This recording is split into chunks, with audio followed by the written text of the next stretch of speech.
Pessoal, essa é a aula 9 de educação financeira. E nessa aula, a princípio, era para eu falar sobre crédito. Só que antes de eu começar a falar sobre crédito, eu acho importante e necessário eu abordar alguns conceitos financeiros. Quais conceitos financeiros são esses? Impostos, inflação e taxa de juros. E nessa aula, eu vou falar sobre impostos. É uma aula polêmica, porque a abordagem que eu vou trazer a respeito dos impostos vai contra o consenso da maioria das pessoas, vai contra o que a maioria das pessoas acha que do que são os impostos. Então, é preciso que vocês prestem bastante atenção para entender direitinho o que são os impostos, para vocês poderem fazer melhores escolhas quando forem adquirir crédito, quando forem fazer um investimento. Vocês entendendo como é que funciona e para que servem os impostos de verdade, vocês conseguem ter uma previsibilidade maior de mercado e conseguem diminuir bastante os riscos, tá? Então agora eu vou pausar essa aula e vou passar para a prancha digitalizadora. A maioria das pessoas vão falar para mim que imposto ele é o dinheiro que o governo arrecada para financiar os gastos públicos. Então, que seria através dos impostos, que o governo iria pagar salário de servidores, ia fazer os repasses para educação, para saúde, para segurança, que iria construir obras, ia melhorar a infraestrutura. Então, a maioria das pessoas acha que o governo faz tudo isso com o dinheiro dos impostos. Só que não, porque o governo não arrecada imposto. O governo, ele não precisa do dinheiro dos impostos, aliás, ele não usa o dinheiro dos impostos para isso. Quando o governo precisa pagar servidores, precisa construir estradas, investir em educação, saúde, etc., ele vai criar o dinheiro para isso. Isso mesmo. Quando o governo precisa ter qualquer tipo de gasto público, o governo cria o dinheiro para isso. O governo tem a prerrogativa para criar dinheiro. Então, o que são os impostos? Se os impostos não têm a função de financiar os gastos públicos. Imposto, gente, é a destruição de dinheiro. É quando o governo precisa retirar dinheiro da economia. Essa é a principal função dos impostos, destruir dinheiro. Né? É óbvio que, né, assim, o governo vai lá e tritura o dinheiro. Não, simplesmente tira dinheiro de circulação. Então, eu vou mostrar aqui para vocês um esqueminha. Todo país tem o PIB, entendeu? O que é o PIB? Produto Interno Bruto, né? Ele é o índice que vai medir a produtividade de um país. Então, vamos supor que um país esteja produzindo bastante. O que acontece? Quando o país está sendo muito produtivo, é necessário que tenha bastante dinheiro em circulação. Beleza?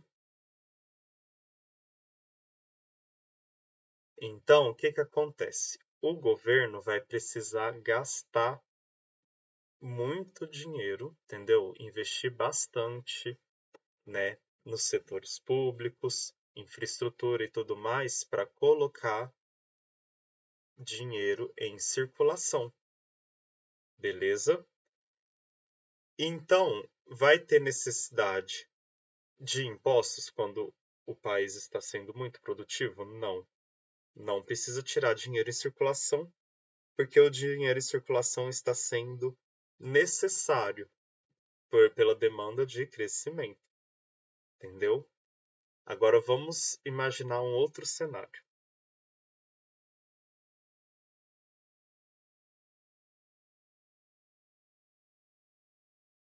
vamos supor que um país não esteja sendo produtivo. E a produtividade esteja, na verdade, caindo, esteja baixa.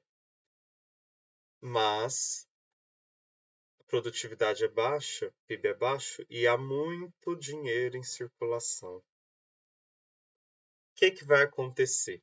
Como não tem um equilíbrio entre a produtividade e o dinheiro em circulação no país, a gente vai ter muito dinheiro em circulação, um excesso de dinheiro em circulação. Quando a gente tem um excesso de mercadorias, né, no mercado, o que tem de acontecer com o preço dessas mercadorias? Né? Tende a diminuir, não é? Então vamos supor que você vai no mercado e você tem muita, tipo assim, vamos supor, laranja. Tá tendo muita laranja, tá tendo demais, em excesso. Você já comprou o que precisava, todo mundo já comprou o que precisava, ainda tá sobrando. O que vocês acham que os mercados vão fazer? Vão diminuir o preço da laranja. E com dinheiro é a mesma coisa. Se tem muito dinheiro em circulação, a tendência é que o valor da moeda, entendeu? Caia. Entendeu? Se o valor da moeda cai, ou seja, se por R$ 1 vale menos do que antes, entendeu? Então, se você tem R$ 1.000, vale menos do que valia antes, porque o valor da moeda caiu. O que acontece com o preço das coisas? Vai aumentar. E aí é o que surge o que a gente vai falar na próxima aula, que é a inflação.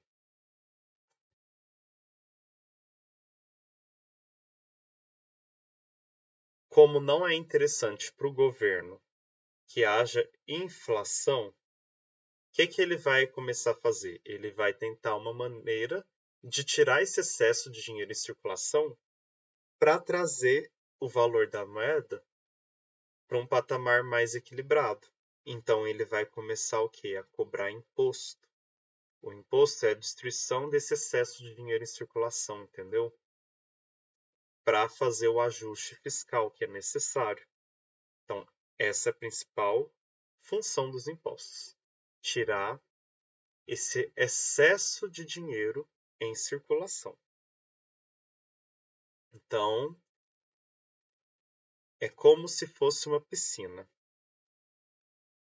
A água da piscina corresponde ao dinheiro em circulação. Ó. Se na economia tem pouca água na piscina, o que precisa acontecer? Precisa ter mais gastos públicos, para encher essa piscina e ter mais dinheiro em circulação. O imposto é como se fosse o ralo da piscina. Para que a piscina encha, a gente precisa abrir o ralo? Não. A gente vai precisar fechar esse ralo para sair menos água da piscina, entendeu? Então a gente vai ter que fazer com que saia menos água da piscina, enquanto a gente vai abrir a torneira aqui para entrar mais água, né? Então a gente vai aumentar os gastos públicos e diminuir os impostos, se o nosso interesse for aumentar o dinheiro em circulação. Agora, se eu quero tirar um excesso de dinheiro em circulação, o que eu vou precisar fazer? Eu vou precisar abrir esse ralo, entendeu? Para tirar esse excesso de água e fechar essa mangueira para que a piscina se esvazie, entendeu? Então, é assim que funcionam os impostos. Essa é a principal função dos impostos. Fazer o que a gente chama de ajuste fiscal.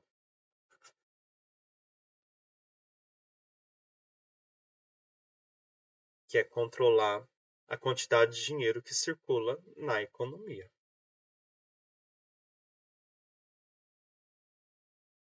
Só que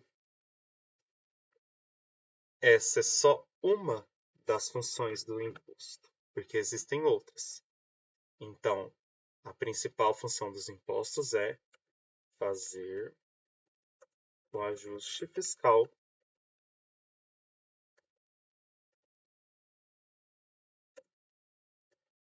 tirando o excesso de dinheiro em circulação.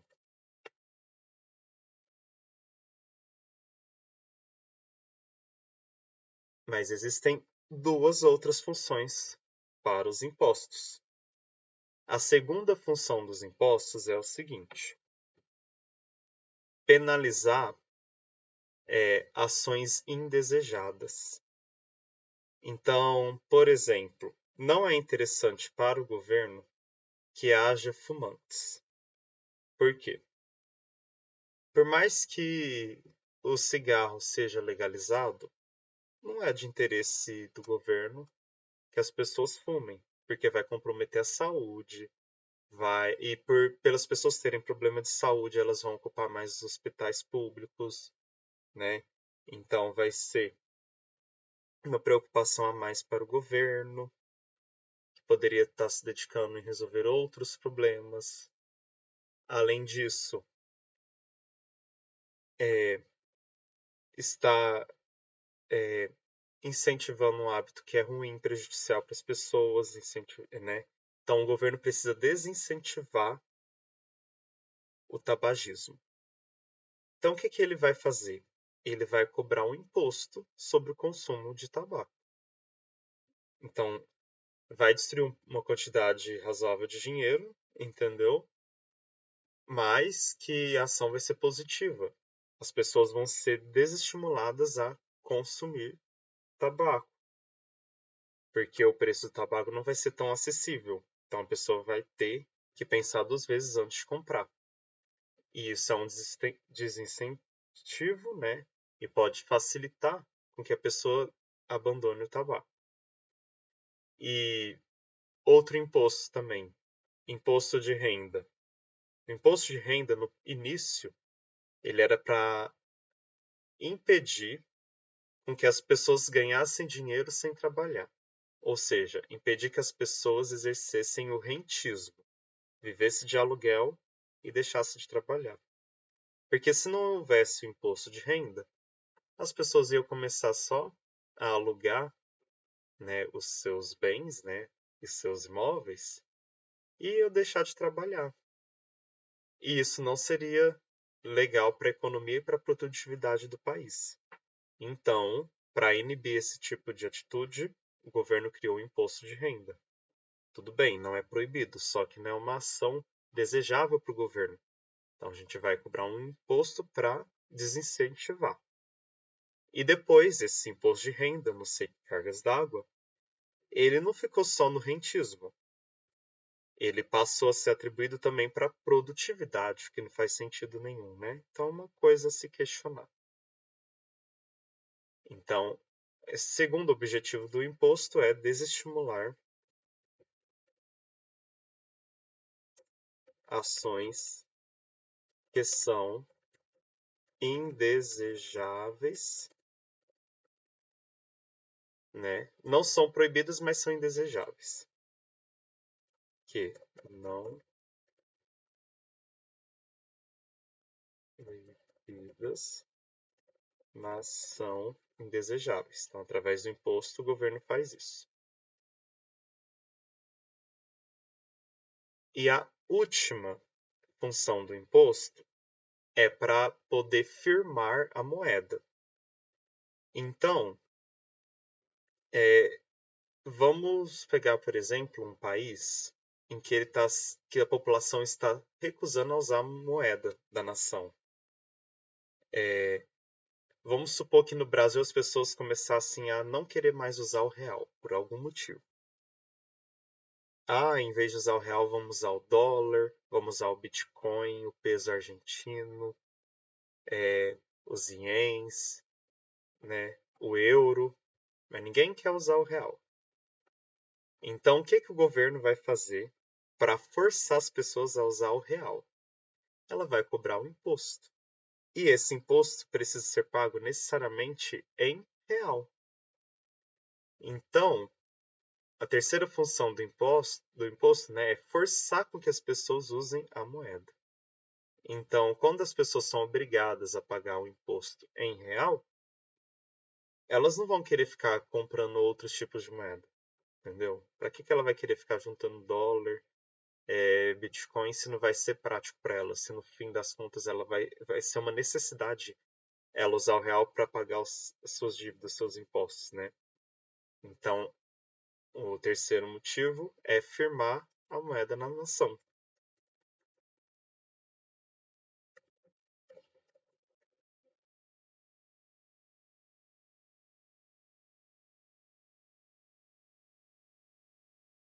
Beleza? Graças a Deus que no Brasil a gente não tem esse problema, porque no Brasil já está mais consolidado o real e o sistema financeiro brasileiro está muito bem estruturado nesse sentido. Inclusive serve de exemplo para muitas outras nações. Daí vocês vão me falar, então na verdade o imposto não é roubo? Não, o imposto não é roubo. O imposto é destruição de dinheiro. É quando o governo retira dinheiro de circulação. Aí, tá, mas então como é que os políticos, né, alguns políticos, cometem a corrupção? Então tem duas maneiras dos políticos cometerem corrupção, ou seja, corromper esse sistema de ajuste fiscal. Qual é a primeira maneira do político corromper esse sistema? Então, o governo tem gastos públicos, entendeu? Ele pode fazer uma obra superfaturada. Então, como assim? Vamos supor que ele vai fazer uma obra e essa obra tem o gasto dela seja de R$ 1 milhão. Aí esse político vai falar: não, essa obra não é R$ 1 milhão. Essa obra, ela é R$ 3 milhões. Então vai haver um superfaturamento, entendeu? O gasto efetivo da obra é de R$ 1 milhão, só que vai estar documentado como R$ 3 milhões. Então, esses R$ 2 milhões de diferença, entendeu? Vai para o bolso desse político e ele não vai aplicar, via de regra, esse dinheiro no país. Ele vai aplicar esse dinheiro em outro país, entendeu? Nos tais dos paraísos fiscais. E alguns podem sim gastar esses R$ 2 milhões no país, entendeu? É, e aumentar esse dinheiro em circulação.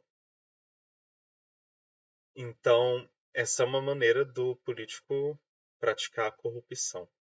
A outra maneira do político praticar a corrupção é através dos impostos. Então,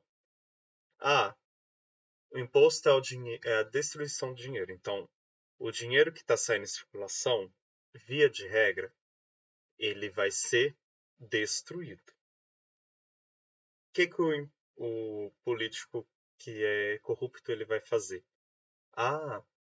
Então esse dinheiro vai ser destruído mesmo, né? De qualquer maneira. Então tanto faz, já que ele vai ser destruído, eu vou pegar para mim esse dinheiro. Ele pega o dinheiro, então vamos supor que seria 1 milhão destruído. 1 milhão que seria tirado de circulação. Ele pega esse dinheiro que seria tirado de circulação e aplica em um paraíso fiscal, entendeu? E aí tem político que pode também gastar esse dinheiro na nação, né? E voltar parte dele em circulação. Isso pode acontecer também, tá? Mas aí vai ter CPI, vai ter investigação, né? E uma hora esse político vai ser pego. Por isso que a corrupção é crime. E por isso que ela é tão prejudicial para o país. Porque a corrupção, ela não é um simples enriquecimento ilícito, entendeu? Tipo assim, um roubo, né? Ela é um boicote ao ajuste fiscal. E o ajuste fiscal é uma necessidade da nação, entendeu? Então, quando o político é corrupto, ele está boicotando o ajuste fiscal que é necessário para todo o equilíbrio financeiro. E também gostaria de ressaltar outro detalhe. O imposto, ele só é o dinheiro tirado de circulação ou destruição do dinheiro a nível nacional, quando a gente está falando de união. Porque a União é a única que tem a prerrogativa para criar o dinheiro, entendeu? Então, quando a União precisa de algum gasto público, aí a União tem a prerrogativa para criar o dinheiro. Em se tratando de estados e municípios, aí o funcionamento dos impostos é diferente. O imposto estadual, o imposto municipal, aí sim, ele financia os gastos públicos estaduais e municipais, respectivamente. Mas é claro que parte do orçamento dos estados e do município vem da União, vem dos gastos públicos da União. Ou seja, o Estado, né, o Estado, quando eu digo, é a União, né, a nação, ela cria parte do dinheiro que é repassado para os estados e municípios. Aliás, ela cria todo o dinheiro da nação, né? Mas para poder equilibrar o orçamento, estados e municípios podem cobrar impostos para aumentar um pouco do orçamento, além dos repasses da União. Espero que tenha ficado entendido. Se precisar que eu faça um vídeo explicando como funcionam os impostos a nível estadual e municipal, também explico, apesar de que não tem muita diferença. A única diferença é que, no caso dos estados e municípios, como eles não têm o poder de criar a moeda, aí sim os impostos não é o dinheiro que sai em circulação. Os impostos é o dinheiro que é utilizado para financiar gastos públicos. Eu gostaria de fazer um agradecimento ao Felipe Quintas, do canal Brasil Independente, no vídeo que ele falou sobre a reforma tributária necessária, porque esse vídeo foi quem abriu a minha mente para que eu conhecesse melhor a MMT, ou seja, a Teoria Monetária Moderna, entendesse melhor como é que funcionavam os impostos. Então, para quem tem interesse em se aprofundar, eu super indico esse vídeo, a reforma tributária, do canal Brasil Independentes. O Felipe Quintas é excelente. Ele explica com detalhes como é que funcionam os impostos. E também gostaria de aproveitar a oportunidade para que vocês se inscrevessem no canal dele, porque ele é um bom youtuber e ele tem muito conhecimento de geopolítica. Faz umas análises muito interessantes. E eu espero vocês no próximo vídeo, onde a gente vai falar sobre inflação.